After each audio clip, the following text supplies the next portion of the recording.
നമസ്കാരം പ്രിയപ്പെട്ട പ്രേക്ഷകരെ, IPL ആരംഭിക്കുകയാണ് നാളെ. 10 ഫ്രാഞ്ചൈസികളുടെയും ആരാധകർ എല്ലാവരും കാത്തിരിക്കുകയാണ് അവരുടെ ഇഷ്ട താരങ്ങൾ ഗ്രൗണ്ടിലേക്ക് ഇറങ്ങാനായി. ആദ്യത്തെ മത്സരത്തിൽ കൊൽക്കത്തയും റോയൽ ചലഞ്ചേഴ്സ് ബാംഗ്ലൂരും തമ്മിലാണ് ഏറ്റുമുട്ടുന്നത്. ഈഡൻ ഗാർഡൻസിലാണ് മത്സരം. നമുക്ക് എല്ലാവർക്കും അറിയാവുന്ന ഒരു കാര്യമുണ്ട്, എന്നാൽ പലർക്കും അറിയാത്ത ഒരു കാര്യമുണ്ട്. ഇത് രണ്ടുമാണ് ഇന്നത്തെ വീഡിയോയിലൂടെ ഞാൻ സംസാരിക്കാൻ ഉദ്ദേശിക്കുന്നത്. അതായത് ഈ 10 ടീമുകൾ തമ്മിൽ മത്സരിക്കുമ്പോഴേക്കും ഈ 10 ടീമുകളും എല്ലാ ടീമുകളുമായി മത്സരിക്കുമെന്നുള്ളത് നമുക്കറിയാം. എന്നാൽ ചില ടീമുകൾ ഒരു തവണ മാത്രം മത്സരിക്കും, എന്നാൽ മറ്റു ചില ടീമുകൾ 2 തവണ മത്സരിക്കും. ഈ കാര്യം എന്താണ്, എന്തിനാണ് എന്നെങ്കിലും നിങ്ങൾ എപ്പോഴെങ്കിലും ചിന്തിച്ചിട്ടുണ്ടോ? പണ്ടൊക്കെ 8 ടീം മാത്രം ഉണ്ടായിരുന്ന സമയത്ത്, ഒരു സീസണിൽ 8 ടീം ഉണ്ടായിരുന്ന സമയത്ത് ഓരോ ടീമും അവരുടെ എതിരാളികളുമായി 2 തവണ മത്സരിക്കുമായിരുന്നു, അല്ലേ? അങ്ങനെയാണ് ഒരു ടീം 14 മത്സരങ്ങൾ വെച്ച് കളിച്ചത്. പിന്നാലെ 10 ടീം ആയതിനു ശേഷം എല്ലാ തവണയും അത് ഉണ്ടായിട്ടുമില്ല. അതായത് ഒരു ടീം എപ്പോഴും എതിരാളികളായ ഒരു ടീമുമായി 2 മത്സരങ്ങൾ എപ്പോഴും ഉണ്ടായിട്ടില്ല. ഇതെന്തുകൊണ്ടാണ് എന്നുള്ളതാണ് നമ്മൾ പരിശോധിക്കുന്നത്. നിങ്ങൾക്കറിയാവോ ഈ IPL 2 ഗ്രൂപ്പുകളുള്ള കാര്യം? Group A, group B. നമ്മൾ ഈ ചാമ്പ്യൻസ് ട്രോഫിയിലും വേൾഡ് കപ്പിലും ഒക്കെ ടീമുകൾ തമ്മിൽ ഗ്രൂപ്പായിട്ട് തിരിക്കുന്നതൊക്കെ നമ്മൾ കണ്ടിട്ടുണ്ടല്ലേ. എന്നാൽ IPL അങ്ങനെ ഒരു ഗ്രൂപ്പ് ഉണ്ടോ? ഉണ്ട്. അതാണ് ഇതിന് പിന്നിലുള്ള കളി. IPL 2 ഗ്രൂപ്പുകളുണ്ട്. ഗ്രൂപ്പ് എ ഉണ്ട്, ഗ്രൂപ്പ് ബിയും ഉണ്ട്. ഗ്രൂപ്പ് എയിലുള്ളത് Chennai Super Kings, Kolkata Knight Riders, Rajasthan Royals, Royal Challengers Bangalore, Punjab Kings. ഈ 5 ടീമുകളാണ് ഗ്രൂപ്പ് എയിലുള്ളത്.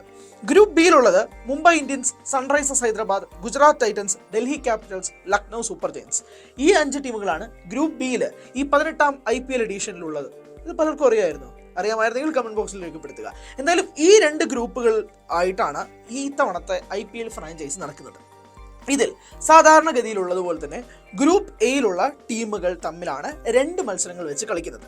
ബാക്കി ഇപ്പൊ ചെന്നൈ സൂപ്പർ കിങ്സ് ഗ്രൂപ്പ് എയിലാണുള്ളതെങ്കിൽ കൂടെ ഉള്ളത് Kolkata Knight Riders, Rajasthan Royals, Royal Challengers Bangalore, Punjab Kings. ഈ 4 ടീമുമായിട്ട് 2 മത്സരങ്ങൾ ഇവർ കളിച്ചിരിക്കും. എന്നാൽ ഇതേ ചെന്നൈ സൂപ്പർ കിങ്സ് ഗ്രൂപ്പ് ബിയുമായിട്ടുള്ള ടീമുകളിൽ 5 ടീമുകളിൽ ഓരോ മത്സരങ്ങൾ വെച്ചായിരിക്കും കളിക്കുന്നത്. അതായത് Mumbai Indians, Sunrisers Hyderabad, Gujarat Titans, Delhi Capitals, Lucknow Super Giants. ഈ 5 ടീമുകളുമായിട്ട് ചെന്നൈ കളിക്കാൻ പോകുന്നത് ഒരു മത്സരമായിരിക്കും. ഗ്രൂപ്പ് എയിൽ ഉള്ള ടീമുകളുമായിട്ട് ചെന്നൈ 2 തവണ കളിക്കുകയും ചെയ്യും. ഇതാണ് ഇതിന് സംഭവം. സാധാരണയായി ചാമ്പ്യൻസ് ട്രോഫിയിലൊക്കെ കാണുന്നത് പോലെ തന്നെ. പക്ഷെ അതേ നിയമം IPL ഉള്ള കാര്യം പലർക്കും അറിയില്ല എന്നുള്ളതാണ് വാസ്തവം. അതാണ് നമുക്ക് മനസ്സിലായത്. അതുകൊണ്ട് കൂടി തന്നെയാണ് ഈ വാർത്ത നമ്മൾ പ്രേക്ഷകരിലേക്ക് എത്തിക്കുന്നത്. ഇങ്ങനൊരു നിയമം, ഇങ്ങനൊരു സംഭവം IPL ഉണ്ട്. അതുകൊണ്ട് തന്നെയാണ് ഒരു ടീമുമായിട്ട് പലപ്പോഴും 2 മത്സരങ്ങൾ നടക്കാത്തത്, എന്നാൽ ചില ടീമുകളുമായി 2 മത്സരങ്ങൾ നടക്കുകയും ചെയ്യുന്നത്. ഇങ്ങനെ 2 ഗ്രൂപ്പുകളായിട്ട് തിരിച്ചുകൊണ്ടാണ് IPL 18ാം സീസണിൽ ക്യാപ്റ്റന്മാർ ഇറങ്ങുന്നത്. ആദ്യ മത്സരം സൂചിപ്പിച്ചതുപോലെ തന്നെ ഈഡൻ ഗാർഡൻസിലാണ്. പക്ഷേ ആരാധകർക്ക് ഒരു ചെറിയ നെഞ്ചെടുപ്പ് നൽകിക്കൊണ്ടാണ് അത് നിൽക്കുന്നത്. കാരണം അവിടുത്തെ കാലാവസ്ഥ കുറച്ച് മോശമാണ്. മഴയ്ക്കുള്ളൊരു സാധ്യത നാളെ കാണുന്നുണ്ട് എന്നുള്ളതാണ് കാലാവസ്ഥാ നിരീക്ഷണ കേന്ദ്രത്തിന്റെ മുന്നറിയിപ്പ്. ഓറഞ്ച് അലേർട്ടാണ് കൊൽക്കത്തയിൽ എന്നുള്ളതാണ് നമ്മൾ മനസ്സിലാക്കുന്നത്. ആ കാലാവസ്ഥകളൊക്കെ തന്നെ മാറിക്കൊണ്ട് ആദ്യത്തെ മത്സരം ഒരു ഗംഭീര മത്സരമായി മാറട്ടെ എന്നുള്ളത് തന്നെയാണ് എല്ലാവരും പ്രാർത്ഥിക്കുന്നത്. ഡിഫെൻഡിംഗ് ചാമ്പ്യൻസ് ആയ കൊൽക്കത്ത റോയൽ ചലഞ്ചേഴ്സ് ബാംഗ്ലൂരുമായിട്ട് ആദ്യത്തെ മത്സരത്തിൽ നേരിടുമ്പോഴേക്കും ഒരു വലിയ ചുമതല 2 ഭാഗത്തും നിൽക്കുകയാണ്.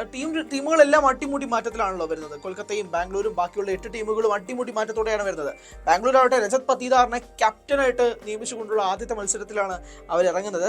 കൊൽക്കത്തയും അതേപോലെ തന്നെയാണ് ഇറങ്ങുന്നത്. അജിങ്ക്യ രഹാനെയാണ് കൊൽക്കത്തയുടെ ക്യാപ്റ്റൻ. ഒന്ന് ആലോചിക്കുകയെ, ആദ്യത്തെ ഈ നമ്മൾ ലേലത്തിൽ അൺസോൾഡ് ആയി പോയ അജിങ്ക്യ രഹാനെ പിന്നീട് കൊൽക്കത്ത തിരിച്ചു വിളിക്കുകയും 1.5 കോടി രൂപയ്ക്ക് അജിങ്ക്യ രഹാനെ വാങ്ങുകയും ആ അജിങ്ക്യ രഹാനെ ക്യാപ്റ്റനാക്കുകയും ചെയ്തതാണ് കൊൽക്കത്ത നൈറ്റ് റൈഡേഴ്സ്. അതുകൊണ്ട് തന്നെ ഒരു വലിയ സ്റ്റാർ പട്ട തന്നെയാണ് കൊൽക്കത്തയ്ക്ക് ഉള്ളത്. അതേപോലെ തന്നെ ബാംഗ്ലൂരിലും ഉള്ളത്.